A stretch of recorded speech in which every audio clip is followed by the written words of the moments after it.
Rod in my hand, casting lines till they gone. Crickets chirping, beef frogs humming the bass. Got hooks in the water, dreams in this space. Reel it back slow, feel the tug pull hard. Backwater Georgia, fishing stars in the yard. Sunset gold is painting the flow. Crank that line, let the country trap blow.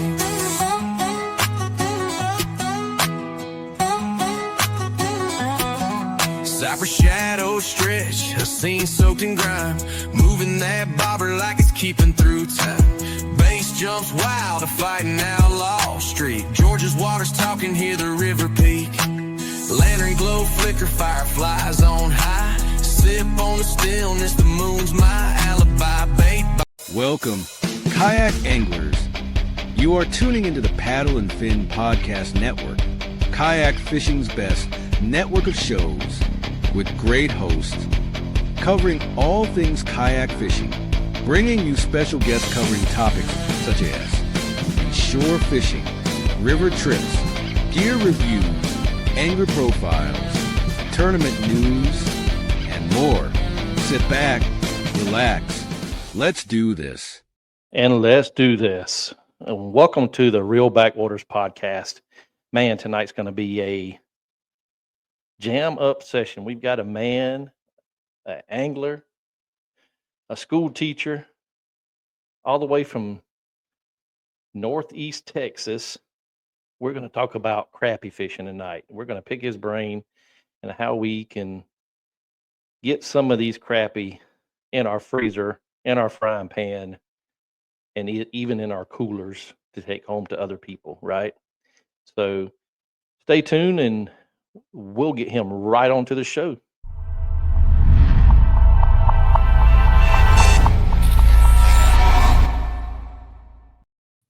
What is up, Caleb? 903 Fishing. How you doing, Daniel?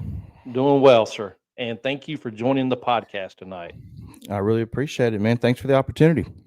Hey, no problem. Well, we're gonna let you introduce yourself to the Reel Backwaters Podcast crew and friends and family, listeners.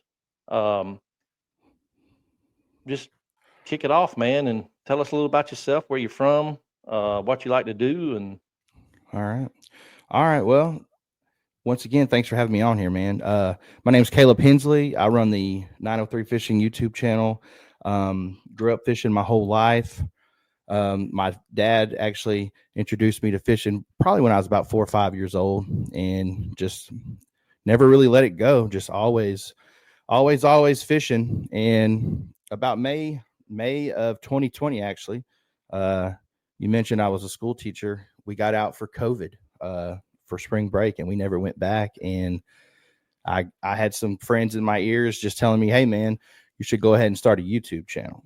So I kind of listened to what they were saying and bought my first GoPro, posted my first video May 13th of 2020. And we're here now, 5 years later, almost to the date, about 2 weeks off. But I mean, that's about it, man. I really enjoy fishing. I'm a man of God.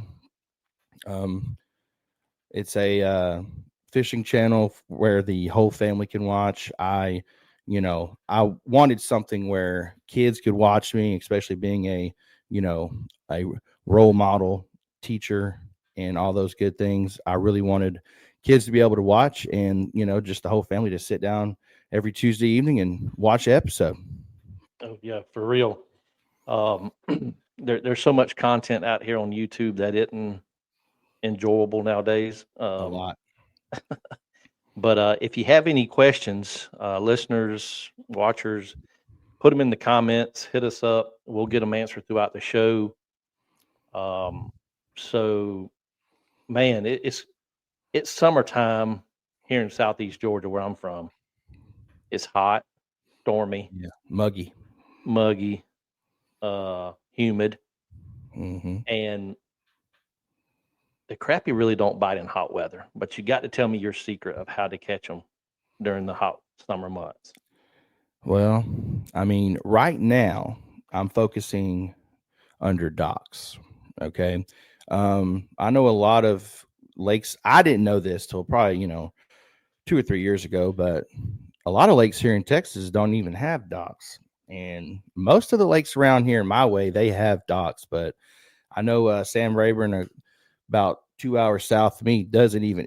It's a core lake, so you cannot build docks on there. But right now, I'm mainly focusing under docks, shooting a jig. Some people have never heard of dock shooting, and it is where you literally get you a 6-foot rod, kind of flimsy. I use ACC crappie sticks, but you're going to hold that jig with one hand and then kind of pinch that line off the spool, and you simultaneously just let go. And what that does is slingshot that jig.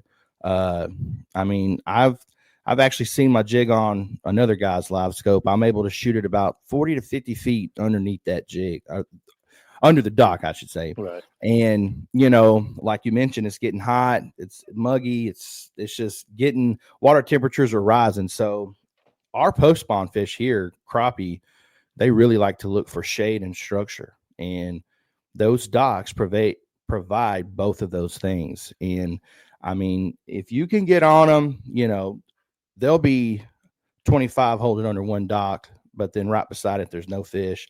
I really don't know exactly how these crappie pick and choose what docks that they want to go under and all that stuff. But dock shooting right now, hopefully when I get my nitro back, like we discussed, I'll be on brush piles. And I mean, honestly, I am a firm believer of I'll do whatever it takes to catch a fish. So live bait in the summertime is the key for me. I don't use live scope on my channel.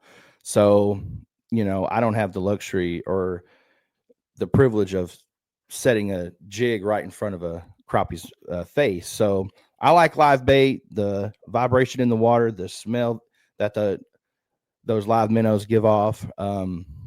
I typically do very well in the summertime down here in Texas. And we're talking, you know, surface temps could be in the low 90s, mid 90s. Now, of course, it's not that hot, you know, the deeper you go in that water column. But I mean, typically I do also run guide trips in June and July. You know, I like taking clients out, and we usually do pretty well with some live minnows, slip cork, and brush piles. Yeah. You know, I can remember growing up, and every February we would go down to the St. Johns River, down around DeLand, Florida. Mm-hmm. There was a fish camp called Volusia County Fish Camp or something like that, Volusia Bar Fish Camp. And we just went down in February, just filled up coolers and brought them back to Georgia. Right. But that was the thing with my family and stuff like that. But talking about dock fishing and you talking about pitching docks, or I call it slingshotting, because that's how we do it here in the rivers. Is, you know, you just, I say, shoot it. Shoo. We call it dock shooting. You know, dock slingshotting. Hey, it's slingshot. It's the same thing. Yeah, and we do it with crickets for redbreast. So you can get under them limbs in the river and things like that. Okay.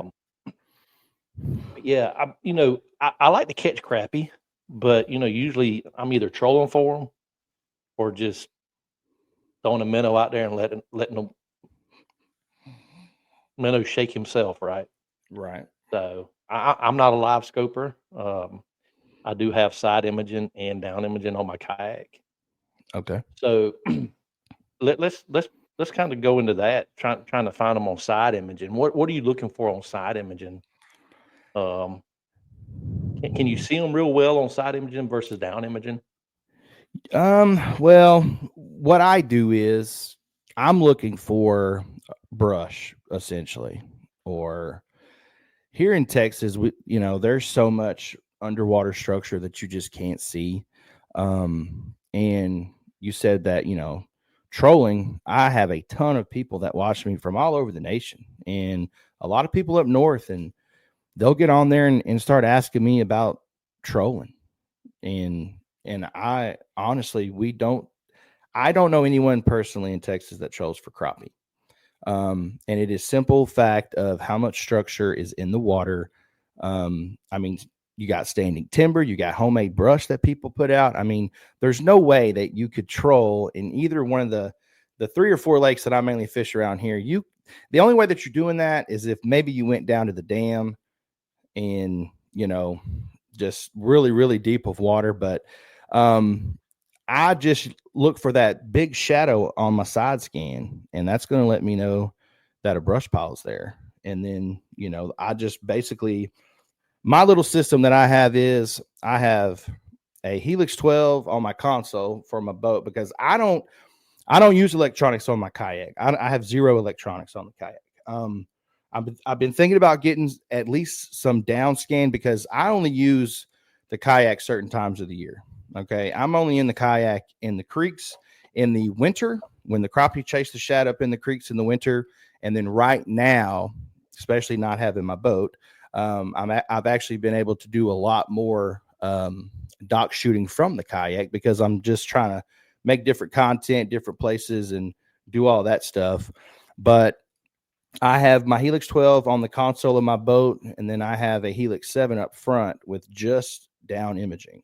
So what I do is I find the brush with the side imaging on the Helix 12 at the console, mark it, throw my buoy marker out, and then pop the trolling motor down with the trolling motor, with the transducer on my trolling motor for my down scan, and go over it. And then I look at down scan and see. And if I see crappie are on top of that pile, if they're kind of, a couple of feet up top of it, then that more than likely tells me that those are going to be active fish. And those are the brush piles that you really, really want to target. You want to catch those active fish, especially, summertime, man. I mean, the bite could be going from daylight to 9 o'clock and then shut off, and then, might turn on a little bit later in the day or whatever. But I just try to look for those active fish in the summertime. Yeah, man, it's down. We've had a couple comments over here. People talking about electronics, or they're terrible with electronics. Like electronics is hard to use if you aren't used to them and reading them and getting them tuned in just right. For sure. But yeah, I use a lot of people ask me, well, you fish kayak bass tournaments, why aren't you in the live scoping or whatever, forward facing sonar? We'll just put it out there. Yeah. I said, look, I can use my side imaging as about as best as some of them boys can use that forward facing sonar. Because I know what bass look like on side imaging. I know what a log looks like. I know what a brush pile looks like. Right. Stuff like that. So yeah, so we were talking about brush piles, and we have a question over here from Southeast Indiana Outdoors, Southwest, excuse me. It says, how deep are the brush piles you're fishing this time of year? How deep are you usually fishing these brush piles this time of year? Usually anywhere from 12 to 25 feet deep. I mean, I know that's kind of a big water column right there, or a shallow to deep, but I put out a video last summer, and basically everyone thinks these crappie go shallow or deep in the summer, and it's not always the case. I think that depends on a few factors. It depends on the average depth of your lake that you're fishing, is the biggest factor, but it just depends on where the structure is. There's been plenty of times where I'll go out there in the summer and I'm fishing 15 feet of water. Brush pile comes up to 8 feet, and these pound-and-a-half, almost 2 pound crappie are just sitting 8 foot deep, and the surface temp's 90 degrees. It may be a little harder to get them to bite. You may have to run that minnow across their face a couple times to actually get them to commit, but anywhere from 12 to 20, 25 feet deep is basically where I stay in the summertime. And I mean, there could just be crappie everywhere. Doesn't mean they'll all bite. I've had to, try 2 or 3, 4 brush piles. I know there's fish there. That, to me, that's the one of the most aggravating things in the summer is seeing these crappie on the brush. They're there. You go over them with the down scan, and you get to fishing. You're like, man, is my buoy off? Was I not paying attention earlier? Like, what's going on here? So you run back by those fish, and sure enough, there's a clump of fish there, and they won't move. Like, they will not react to anything. And that is when you just simply have to go off and it might be the fourth, fifth, sixth pile that you hit where you actually start catching fish. So it really just depends, man. Summer is, the bite can be great one day, the next day it's terrible, and then it could be good again. Summer crappie fishing it can be frustrating, but rewarding at the same time. Oh yeah, for sure. That's like any fishing though. You're gonna get your heart broke at some point in time during your fishing career, right? For sure. During the day of fishing. So we've got another question for you from Jerry Hudson. Okay. He says, "What is the trick to catching more crappie on a jig?" Man, depends on how you're working the jig. I do a lot of slip corking with the jig, especially in the creeks in the winter, and even coming out of the winter into pre-spawn. I have learned, I don't know what it is, if I've just been doing it for a long time or what, but a lot of people that I go fishing with, or if I'm at a public spillway and everybody's crappie fishing, and I'm just looking around, and people just don't know how to pop a cork. That's one thing that I actually have a video on my channel, hey, how to catch crappie with a jig and bobber. And I go over from the setup to how I move the jig to cadences, one pop, let it sit, two pops, let it sit. The pause that you have in between there. A lot of the times, if you're jig and bobber fishing for crappie, I don't know what it is, but these crappie want that jig sitting still. Some people say more movement, the better. I think it all depends on what the crappie want that day and what that time. What do they want? Do they want to chase? Do they want it to just sit in front of their face? Dock shooting, when I'm dock shooting with the jig, I have two approaches. My first approach is I will shoot the jig under the dock and let it fall all the way at the bottom. So as soon as I see my line kind of slack off, that's how I know that my jig has reached the bottom. And then I will pop it off the bottom and then let it fall.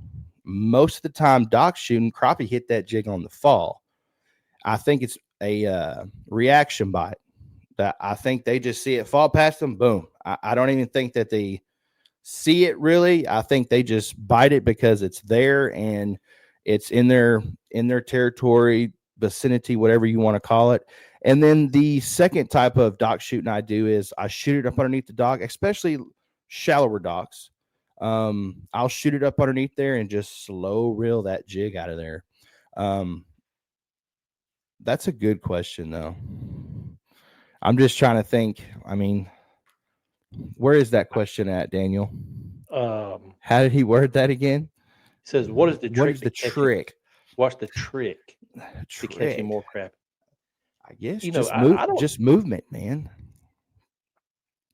Yeah, usually if I'm like during the wintertime when I'm bass fishing, and me and a buddy taught me this, we'll bring crappie sticks with us. Mm-hmm. And we'll just have a double rig jig, 14-foot crappie pole, just sit on top, tuck it under some stuff in the kayak and just let the two jigs sit right there while you're bass fishing. Right. And that's how we end up catching crappie during the wintertime, is just letting a double rig just kind of dangle in front of the kayak in probably 6-8 foot of water. Right. Because I've always heard that crappie feed up and not horizontal. Yep. For the most part, I believe that is true. I've always been told and tell people you want to stay above the crappie. You want to stay above them. If you always start off shallower, work your way deeper. Never start off deeper and work your way shallower. One, if you are brush pile fishing, you don't want to pull those deeper fish through those, shallower sitting fish on the pile. You might spook them, something of that nature. But, start off shallow and work your way deep until you find them. Yeah, it's just like, I think somebody said this on a podcast a while back, is like pulling Fred through the school of kids, right? we snatched Fred through the school. Right. Everybody's wondering what the hell happened to Fred, right? Yeah. You'll see him. Yeah, you'll see him. You'll see him like you'll see the whole school on down imaging just kind of go crazy. Yeah. So we got another question for you, Caleb, from Johnny Bennett. He says, "How long do you fish a spot if they're not biting?" That's a question I get asked a lot on my videos. I think it depends on where I'm fishing. If I know there's fish there, I'll give it 15 minutes, 15, 20 minutes. If I know that there's fish, for an example, we just talked about, brush pile fishing. If I know there's fish there and I know those fish are sitting 8 foot deep, I'll set that minnow at 7.5. If I know I'm running that bait across them and they're just not active, I'm going to move pretty quick. More along the lines of those 15-minute range. If I'm in the creeks in the kayak with no electronics, I mean, we're talking, you're basically in there blind. If I'm fishing a bend, I fish a lot of bends in the creek in the kayak. Good place for crappie to be. I may sit there for 30 minutes and try depths and bringing the jig off the ledge. And, I think it just depends on what type of crappie fishing you're doing. Right. So let me ask you about the bend that you're talking about in the creek. Mm-hmm. So why do they gang up on that bend? Is it because of the food source, or is it the moving water, keeping it cooler? Well, here in Texas, you're not catching crappie in a creek if it's moving. I mean, I guess I've caught crappie. They're going to try to find that stationary water, that non-moving slack water off of the current. But what I have learned is when that current gets rolling, okay, when it does get to rolling, it's cutting out the edges of the creek, right?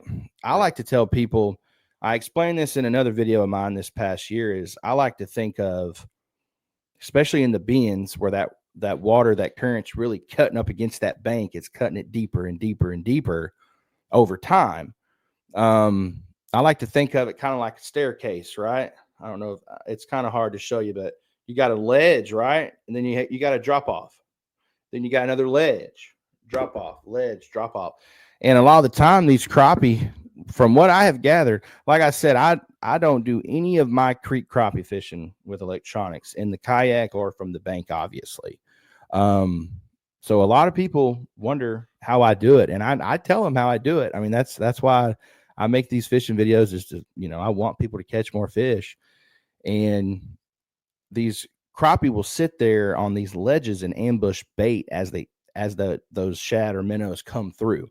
And I mentioned earlier, when the water temperature starts to dive down, think about it like this. The water in the creek is typically more shallow. So that water is not only going to heat up quicker, but it's also going to cool down quicker as well. So the shad will run into the creeks, and the crappie will follow them in there. I've caught crappie in there until as early as October, when, I mean, people are still smashing them on the main lake and, 10, 15, 20 feet of water on brush piles, but I've already started to catch them 2 foot deep in the creek. And the main reason why these shad are in the creek to begin with is to warm up. So typically these shad are going to be higher up in the water column in the creek. So I'm not saying I haven't caught crappie deeper in the creeks, but typically they're, the shad's up higher, the crappie are going to be right below them. Right. So it really just depends on the creek itself. I've caught crappie out of creeks, man, that's, 8 foot wide creek. I mean, you would not think crappie would go in, be able to get in. There's been many people tell me, hey man, because of your video and you thinking to yourself, man, y'all, I didn't think that there would be crappie in here, but there is. They've done past the creek going home for 5, 6, 7, 8 years. There ain't no fish in there. Well, since they saw my video, me thinking, oh, well, I didn't think that there would be anything in there. Next thing you know, they stop after work one day, throw a line in, and they're catching crappie. and they would have never have thought to try that out or just simply pass it over and not thinking that there'd be any fish in there. Oh yeah, even bass fishermen think that away. Because they're thinking, okay, these fish are going to be staged on these points, right for the pre-spawn. Then of course they're going up in the creek during the spawn, and come back to the point, then go back to deep water, right? Right. So you kind of have to think.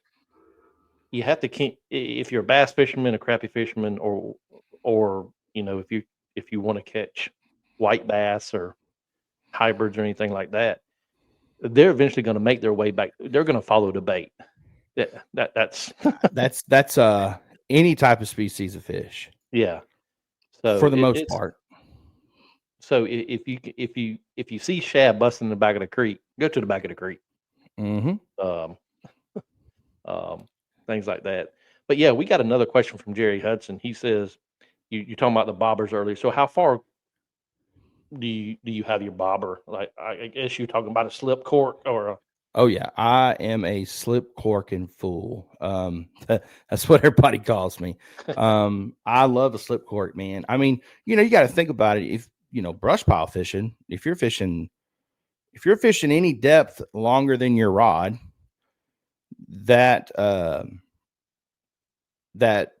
like a peg float is not going to go any deeper, because you can only set that peg float so far. But the amount of people that don't know about a slip cork, I'm out here saying I'm fishing 15 foot deep with a cork, and they're like, how are you doing that? And it's a straight up slip cork setup, and I want to say I've perfected my setup, but I just recently found weighted barrel swivels.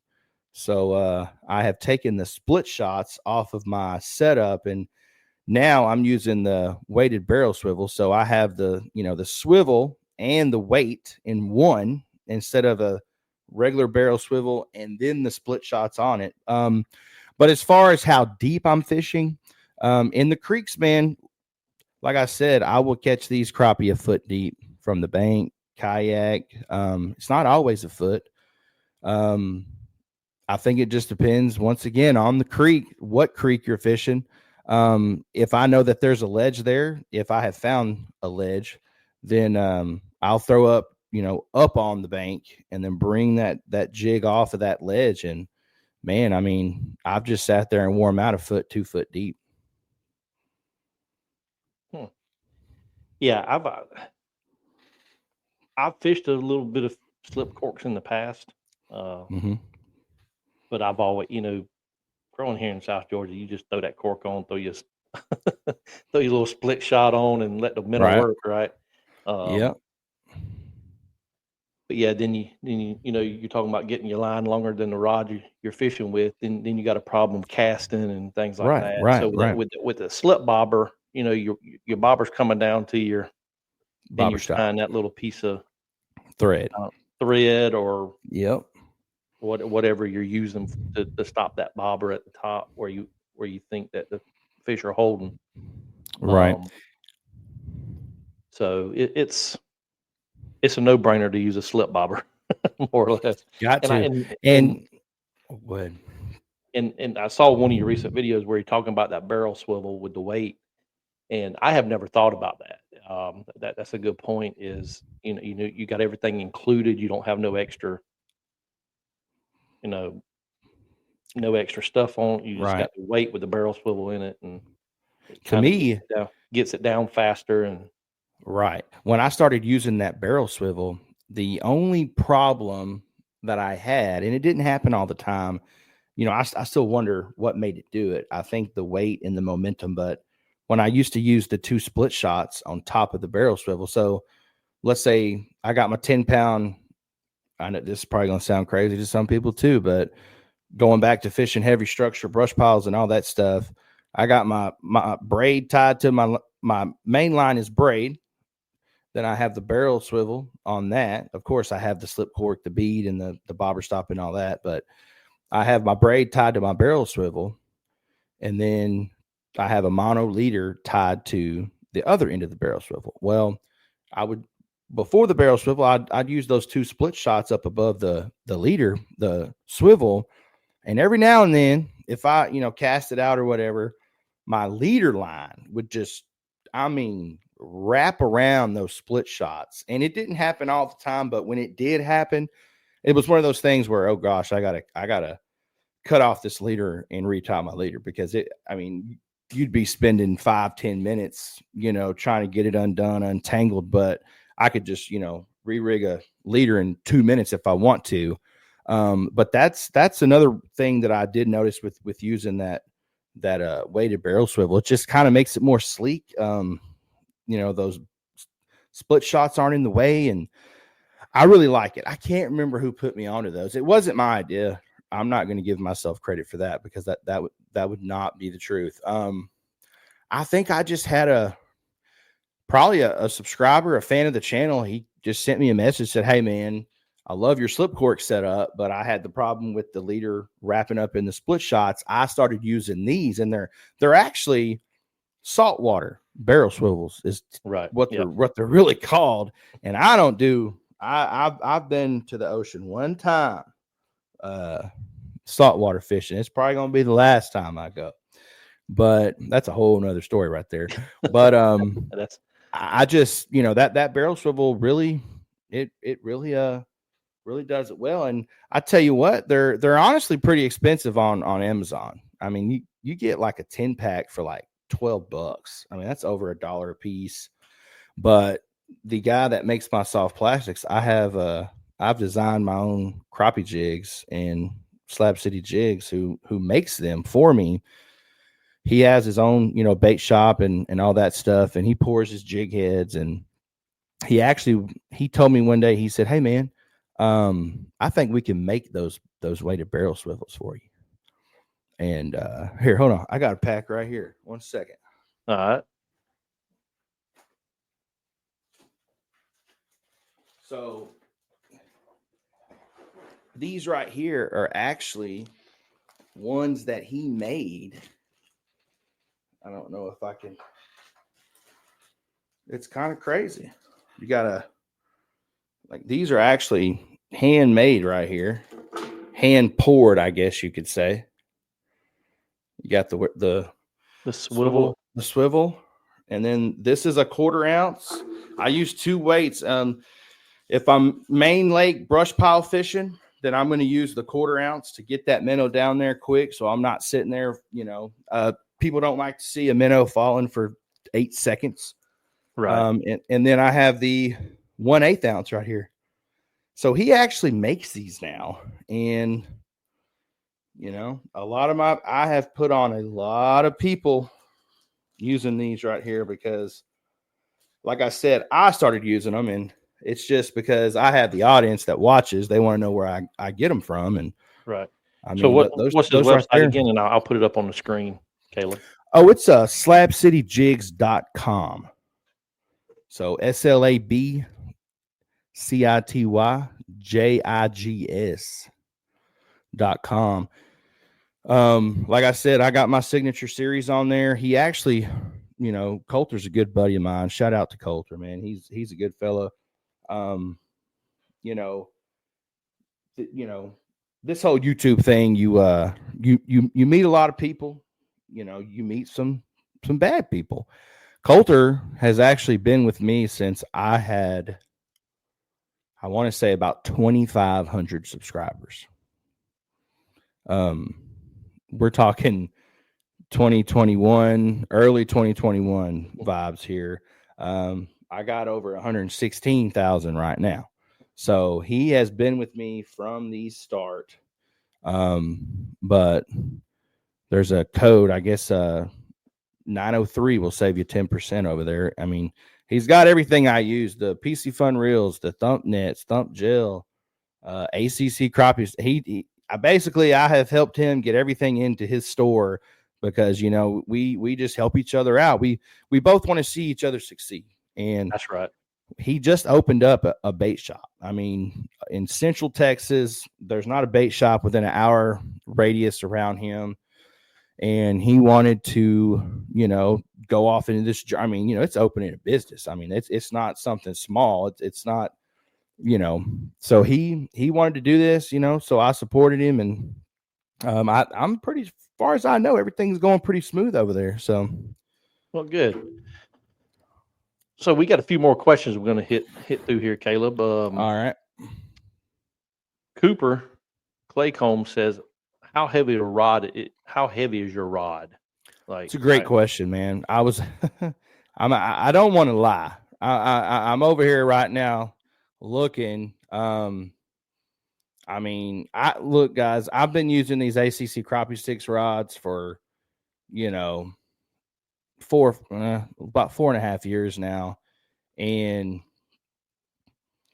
I just don't, I hate to say it, but I just don't look at those things anymore. But that's a great question, and I'm about to tell you here in 1 second. So I use an 8-foot rod a lot while I'm slip corking. And why don't it say here? I know it says it, and I have all of my rods in my storage unit, so I don't have any rods here with me to be able to look at the rod. It's crazy. I thought it would say on the website. I'm on the website right now. I mean, these ACC crappie sticks, they're light, they're durable. I'd say they're anywhere, just the rod itself. We're not talking about, with a reel on there. 1 second, real quick. I have a couple of rods here. Let's see. So this is, I don't have the tip on here, but this is a 6-foot 2-piece right here. And the rod itself, just the rod, is 3.4 ounces. It's the action is medium fast, and this would be the rod. Like I said, I don't have a tip on this one, but this would be the rod that I dock shoot with right here, the 6-footer. It's the 2-piece rod allows you to really flex that rod and grip it and shoot. Able to really pull back on it and get some good distance while shooting that jig. But yeah, this 6-footer right here, 3.4 ounces, just the rod itself. Like I said, I don't have much over here. What rod is this? It's a 1-piece.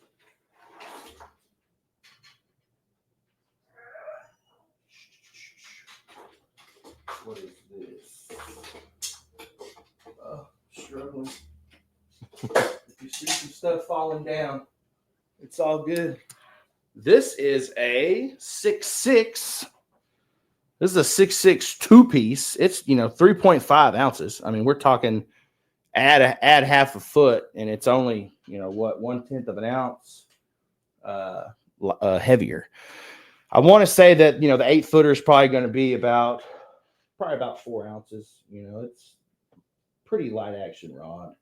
This 6.6 is a medium fast too. So right, and you're using strictly spinning gear as well, right? Reels. Yeah, Yes, spinning. Yes. 500 or 1,000 series. I like to stay down, and this is another thing that it's just crazy to me how one thing I love about fishing, Daniel, is yes, people have their preferences on what they use, how they use it, rod lengths and line size. But at the end of the day, there's a lot of different things that will catch fish. Just because I use 10-pound braid doesn't mean somebody can't use 10-pound mono and almost do the same thing. Okay. Just in my neck of the woods, there's reasoning why people use different things. And if I use 10-pound mono on a deep brush pile, if I get hung up in that brush pile, which, around here, or I've always said, especially to my clients, if you don't get hung up, then you ain't crappie fishing, because our crappie are on structure. If they're not on it, there's some really, really close by. So, you get hung up with that 10-pound mono in that brush pile, you're going to break off. Your slip cork's going to fall off. Your bead falls off. you're having to readjust that whole setup, redo that whole setup when with that 10-pound braid and that, that mono leader, 9 times out of 10, that mono leader breaks off. All you're having to do is retie a leader and a hook versus the whole setup. And then once I explain that to people, they're like, oh, okay. Yeah, it's just, just hearing it, you're like, he uses braid for that. And then, you don't want to spend an hour of your time out on the water re-rigging. I mean, to me, it's just a time saver. And you know what? I'll even have some of those mono leaders with my crappie hooks. I'll tie up 5, 8, 10 of them before I leave. And because I know I'm going to get hung up. I mean, it's just part of it. So I'll kind of have them pre-made. I get hung up. I just grab one, tie it on. I'm ready to go back in the water. Yeah, that's how we always done it is braid to mono. And I don't fish. If I'm fishing for brim or any type of panfish, I don't fish fluorocarbon at all because there's no need to. But yeah, we've got another question here. From Slab Slayer. Have you ever caught crappie just off of stumps, not visible to the eye, above water, and not in brush piles? Yes, I have, Dustin. It's one of my moderators on my channel right there. He is a clown, but he's a good guy and he catch the fish too. Yes, I mean Dustin down there, he fishes Sam Rayburn a lot. I mentioned Sam Rayburn was a couple of hours south of me earlier. Right.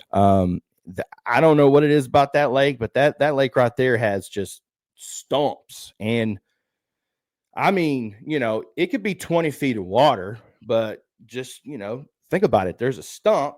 I mean, we're talking what, 4 or 5 feet wide or in, diameter. And that sucker comes up, just old flooded woods or forest that got, when they flooded the lake and these stumps come up, they can only come up 4, 5, 6 feet tall. But I know I went down there and fished with him a couple of years ago and all we fished, I'm used to fishing brush. So, homemade brush or whatever may Christmas trees may come up 10, 12, 14 foot. So we're fishing in 20 feet of water, but we're fishing 15 feet deep because that stump don't come up very tall. And I'm talking about crappie, man, they will get on those stumps and I think they just use that stump just to ambush bait. They'll hide on this side. Here comes a ball of bait. They'll come out and get it. And just, I mean, those crappie do love them some stumps. Oh yeah. It's like fishing cypress trees down here in the South. We have some. And I've been trying to get some buddies to go wade fishing with me. I love it. You mean for crappie or in general? Just in general. Just go wade fishing. I do wade. I wade for crappie too. I've been doing that for about, I think this was my 3rd year to actually really, really, wade fishing for spawning crappie, man. Yeah. It has quickly become one of my favorite ways to catch them. I mean, it's, you using a long pole to vertical jig with, you think you could feel the thump when you have 10, 15, 20 feet of line out. You think you could feel that thump on that sensitive tip of that rod.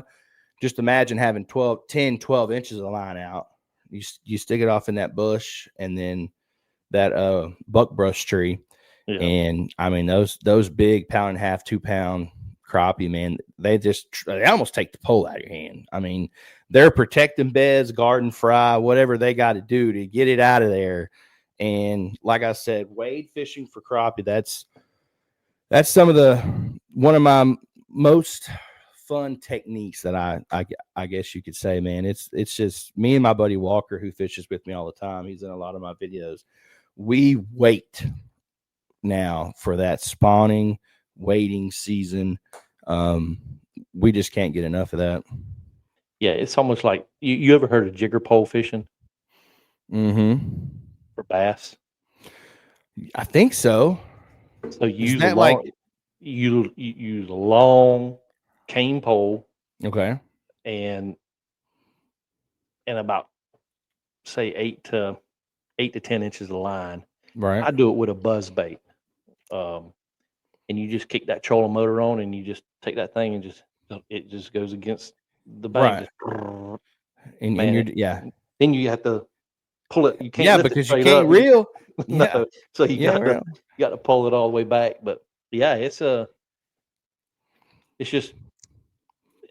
something I've done in the past as a youngin is wade fish. Man, I've Oh, yeah. jumped in many a ponds and just waded Yeah. fishing, and in the river as well. When the river gets low down here, you hop in the river and just walk.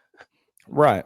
But I've seen a couple of videos of them guys catching crappie, wading, and I'm like, man, that'd be a cool trip to do. Oh, yeah, it is.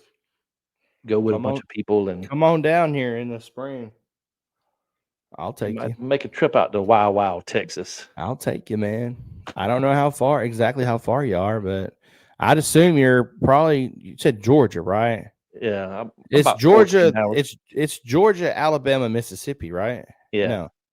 Georgia, Alabama. Georgia, Alabama, Mississippi. Okay, so you're just on the other side of No, I'm on the coast. Oh, so you're way south. Well, southeast is Right. Savannah, Okay. Savannah sits Well, on the, I've actually drove. I've been to Gunnersville. I don't know if you know who Fishing with Norby is. Yeah. I got a video with him. We're both ACC crappie sticks guys, so he does a lot of bass fishing too. But I drove to Alabama probably summer of 22, and then maybe that was 21, and then summer of 22 I drove to Grenada. I got a video on Grenada. So every summer I try, since I am a school teacher, I got those couple of months off. I try to book like a, not a crazy trip, but like a literally out of state, kind of use it as a vacation. Me and my wife now, she went with me to Grenada. We just kind of made a 3-4 day trip out of it. Grenada's only 6 hours from me. So I think Gunnersville was pushing that 10-hour mark though. 10-hour mark. Yeah, it was far. Me and my dad actually did that one, but went over there and fished with him, and it was fun stuff. Yeah, Gunnersville is probably about an 8-hour ride for me. Dang, yeah, golly. Yeah, but yeah, we've got a couple people in the chat that want to come fishing with you, man. Man, I know. Trust me. You got Cooper wants to come fishing with you. I think Jerry said he wanted to come fishing. Yeah, he said, can we go fishing together sometime? You must be the juice over in the 903, man. There's a lot of people that watch over here, man. They know, man. Like I said, very blessed. I never thought the channel would do this or blow up like that. I really had no clue. No idea. Right. Well, if a lot of people don't know about the YouTube algorithm, and it sucks. It sucks, but it's one thing that I've learned from reading material, taking some courses in the last couple of weeks, and we talked about this in the green room before we went live, is content creation. So it's a full-time job within a full-time job within a full-time job. 100%. Yeah. So as people know me on my podcast, I'm a full-time law enforcement officer. Been in it 27 years. I get 15 days a month off. So on them days, I'm either helping the wife or content creation. So really, I'm doing 3 things in one. Gotcha. I wish I was a school teacher where I could have at least 3 or 4 months off. and I got Thanksgiving a week off and spring break a week off. Yeah. So, but yeah, it's going back to content creation and the algorithm is we have to stay consistent. If you're on YouTube and you're producing any type of content, correct. I don't care. You've got to stay consistent. You've got to put a video out a week. So we're going to go into the YouTube thing just a little bit, Caleb, and Okay. kind of spread the word here. If anybody's looking to get into content creation and kind of want to make that journey, Right. what would you say as a content creator? What is the three top things? Three. Number one, and I have gotten asked this a lot, whether it's friends that want to start a channel, just some of my fans or subscribers that want to start a channel. Hey man, what do I need to do first? And for the very first thing I tell them is, first off, you gotta answer in your head, what is your purpose here? Is your purpose to just, hey, put out a video once every couple months, and so so y'all can watch them together at family get-togethers, or now I will say this is not how my mind started. Okay. Or are you trying to, impact a lot of lives and, make some money on the side here to help support your family and, supplement some of these other things that you need, because none of this stuff is cheap. The boat's not cheap. The camera's not cheap. The editing software is not cheap. The computer's not cheap. I mean, there's just so much that goes into all this stuff. So number one, I would say consistency. The amount of people that have hit me up and said, hey man, people will not subscribe to my channel. Can you go look at my channel? Can you give me some tips? I'll go look at their channel. And one of the biggest things I see is, the video was posted 2 months ago. The video before that, 4 months ago. Video before that, 5 months ago. So, I mean, you're posting a video once a month. People are going to subscribe to something that they know they have something to look forward to, especially if they learn something from you in a video. Well, in their mind, they're like, hey, I could learn. I might could learn a lot more from this guy. I want to come back. I don't want to miss what he's doing. Right. So consistency is number one. Number two, be yourself. Be yourself. I've actually met some guys off, you watch guys' videos and or girls, you watch these people on the internet and you're like, man, I wonder what they're like in real life. You know what I'm saying? Like, yeah, because we almost kind of portray, not that social media isn't real life. Well, it can be and not be, but you just wonder what these people are really like, and I tell people all the time, if I go fish with them or they come and fish with me or whatever the case may be, they're like, oh man, I'm nervous. I'm like, why? Just be you. Like, don't try to be something you're not, say something that you don't mean, or, cause a lot of the times people call you out on it. They will call you out. They will, people get to talking like, hey man, this dude ain't really like this, man, whatever the case may be. But consistency, be yourself, and have fun. I mean, if you're not having fun, then what are you doing? Kind of like we talked about in the green room earlier. The day I haven't gotten to this point, and I hope I don't. I'm not going to say that there hadn't been times where it was close, but if I feel like we mentioned, this is a job within a job within a job, but if I get to the point where I am, so stressed about making a video, or can't talk in front of the camera because I'm worried I'm going to mess up or say something I shouldn't say, or somebody's always looking at me the wrong way or something, then, if you're not having fun, then there's really no point in doing it. So that's it. Consistency, be yourself, and have fun. Well, I'm going to add one more to that. Okay. And I'm going to add one more to that. Is if you're going to start a YouTube, and Sean Connell, if you don't know him, Think Media, he's a starter of Think Media. I've read his YouTube book. I actually got to sit it on the desk right here. Is one thing I learned from him is choose one platform to work on. If you're going to start a YouTube channel, concentrate on YouTube. Yeah, that's tough. Until you get that built where you want it built.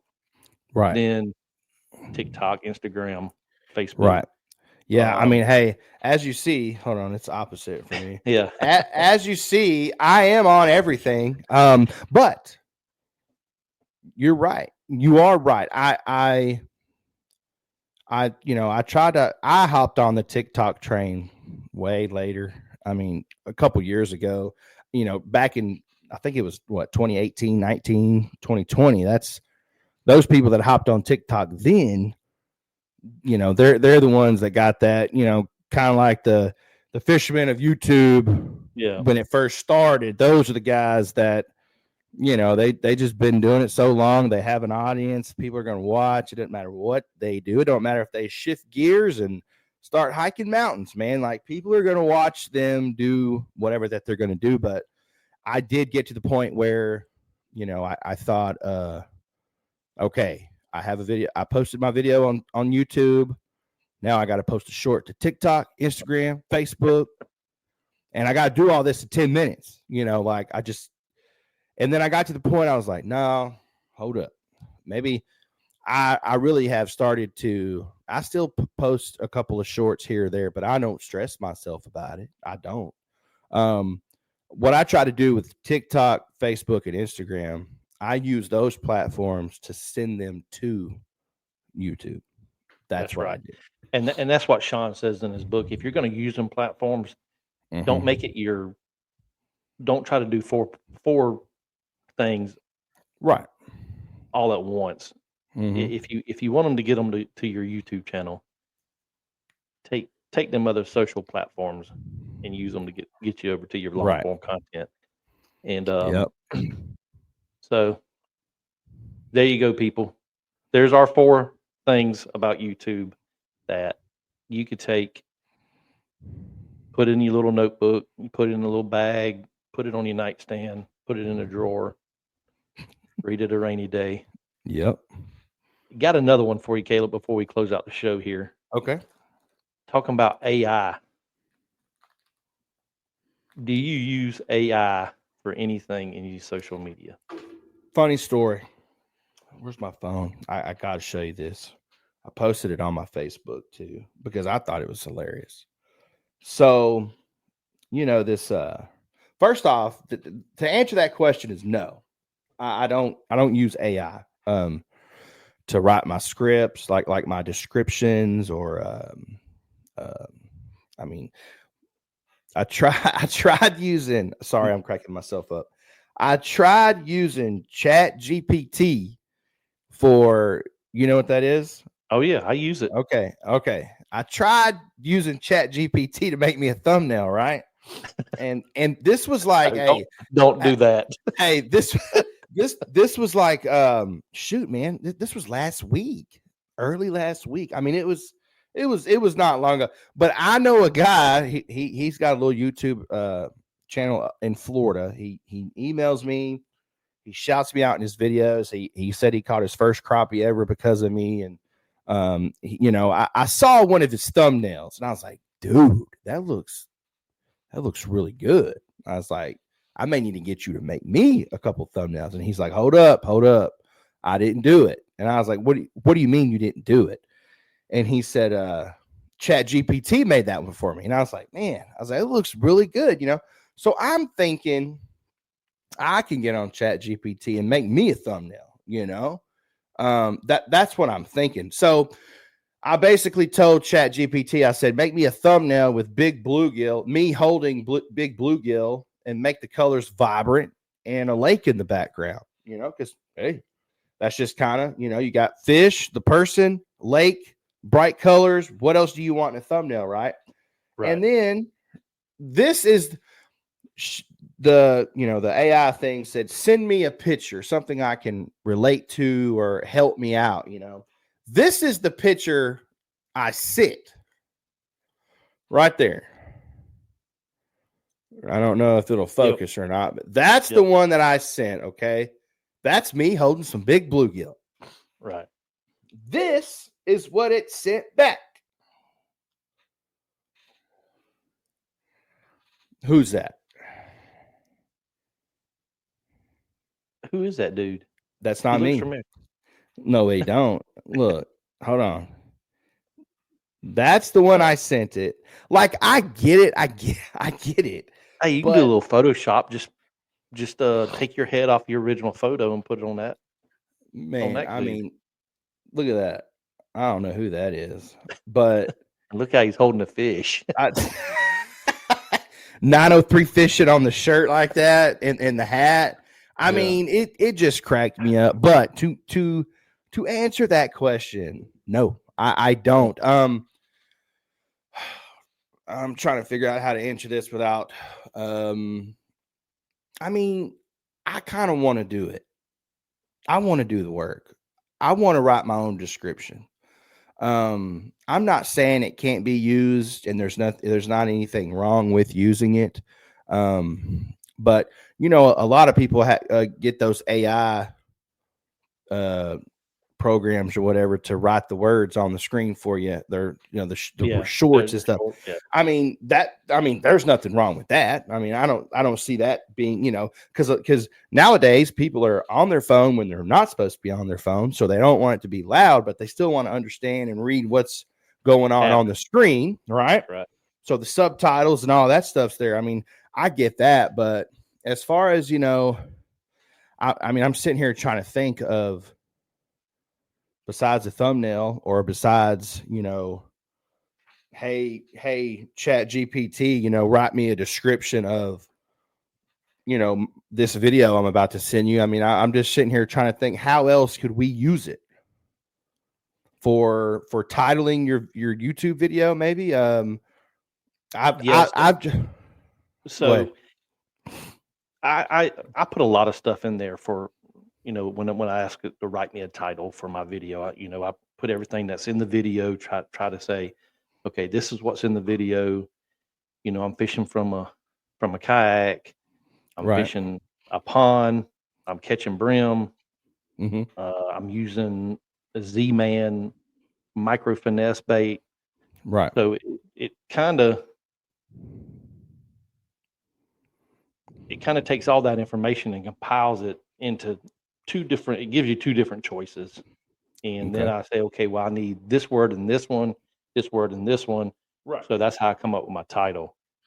As far as the description goes, you know, I try to use what's in the title, the words that's in the title into what you're asking AI to do for you.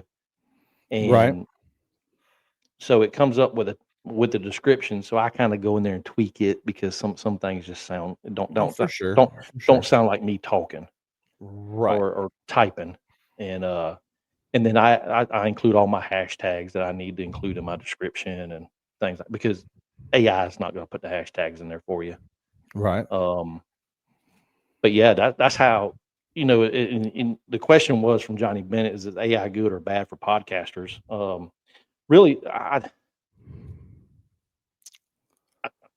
don't use it for podcasting as much as I do for my regular long form content. Gotcha. So, but yeah, it's going back. You know, you try to find shortcuts to kind of speed up the process. You know, right? They've got programs now. I just saw one pop up in my news feed on Facebook. You know, give us all your clips, all of your video, and we'll take all the highlights. We'll take all the highlights out the clip, but it never ends up right anyway. I said, well, you know, I can edit a video in an hour. I can have a good video going on in an hour. Right.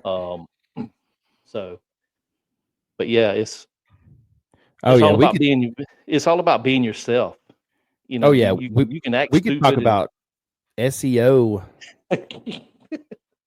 You know, hashtags, and we could do that. I'm saying that's something that a lot of people just, if I say that to anybody that doesn't do YouTube, they're like, what are you talking about? You know? Right.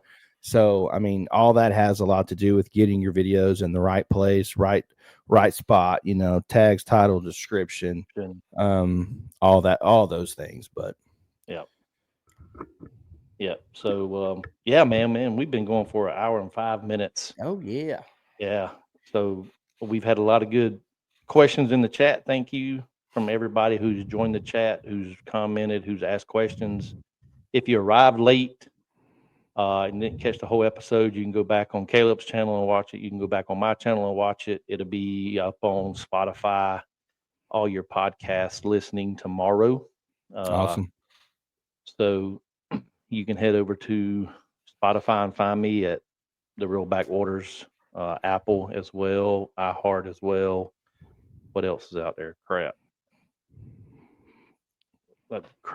load of stuff. If you didn't catch the beginning of the show, I am associated with the Paddle and Fin Network. You can catch our shows throughout the week. There's about 5 hosts that we have that do shows throughout the week. So head over and watch them. Caleb, man, thank you for joining the show. I've learned a little bit, but I'm gonna have to go watch some videos to learn a little bit more. Oh yeah. Because I can catch crappie, but I want to catch them consistently when I find them on down and side imaging. And I'm gonna have to I'm gonna have to go buy some of them weights. I'm telling you. And get me some of them and try. But I'm gonna close out the show. Caleb, where can they find you on all your socials? Shout out for me. 903 Fishing on all social media platforms: Instagram, Facebook, TikTok, YouTube. Yeah, just type in 903 Fishing. There are several fake pages that are popping up on Facebook, but on Facebook and Instagram, I'm the only one with the blue check. I'm meta verified, so you see that blue check, then it's legit. There it is. Don't fall for the cheaters. Oh yeah, yeah. They're stealing content, man, yeah, and making money on it. Yeah, some. I know Lojo lost his channel and finally got it back, and that's crazy, things like that. So, but yeah, thank y'all for joining us on the Reel Backwaters tonight. We will be on in next 2 weeks. We do every other week on the show. Okay. Just because of my work schedule. So thank you once again, Caleb. I'm going to shoot you back out to the green room, close out the show, and I'll bring you back. Yes, sir. Sounds good. All righty. Hey, and thank you for joining us once again on the Reel Backwaters Podcast. Great information Caleb brought to us about crappie fishing. If you haven't gone over, make sure you like his channel. Watch some of his content. He's got some great content over there as well. But once again, thank you for joining us. As always, like, subscribe, comment. Go over to Caleb's channel and leave him a comment as well. And we will catch y'all in 2 weeks. So enjoy the rest of your evening. Go catch some baseball on TV. The Braves and the Phillies were rained out tonight. So, of course, they're playing a doubleheader tomorrow. So, once again, thank you for joining the Reel Backwaters. Thank you for tuning in to the Paddle and Fin Podcast Network. We hope you enjoyed the show. Don't forget, for future shows, like, follow, share, and hit that subscribe button. Make sure you check out our individual channels and accounts too. Want to be a guest on one of our shows and talk of adventures, gear, or products? Contact us. Thank you for watching the Noob Show.